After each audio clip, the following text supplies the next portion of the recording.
The mere fact that Neanderthals could make multi-part tools and weapons argues that they were capable of planning in depth, coordinating several tasks at once, and conceptualizing past and future. That's what intelligent people do. Not only did they do all of this, they invented the first movies. Really? That's right, really. Here's what they did. They took a 70-millimeter wide carved bone, about that wide.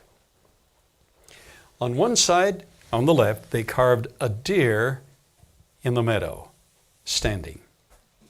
On the other side, very same proportions, they carved the same deer with his feet up in the air, and the grass in the meadow, his feet up in the air. All you do is take some of the string we learned, or a leather strap. We learned they already knew how to twist and make string. Leather strap, turn it like that, pull it, whee, whee, the thing is running in the meadow. They invented the first cinema, the first movies. These people were smart. But they're still called dimwits. Facility for human speech. 3 weeks ago, I was in Israel.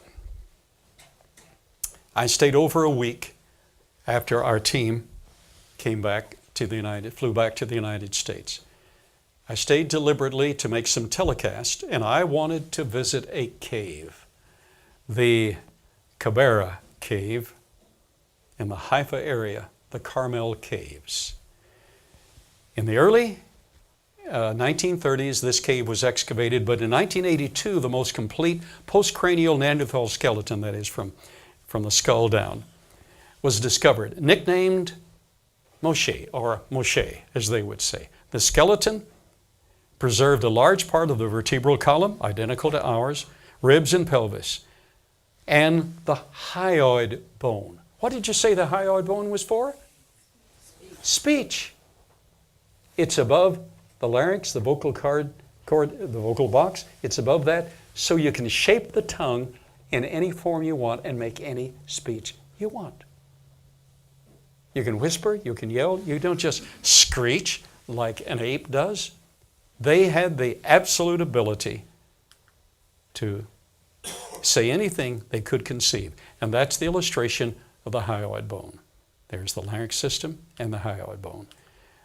Well, there again, it's illustrated. So with that bone in place, they could form vowels, consonant, diphthongs, and the nuances of human speech and human culture.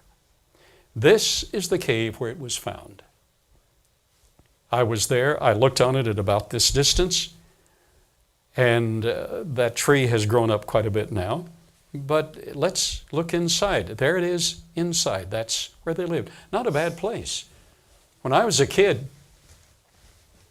you could trust kids going off in the forest a little better then than you can today. The forest is full of, anything today. So we would go camp out in caves that was the ultimate, to camp out in a cave like that. You didn't have to take a bath,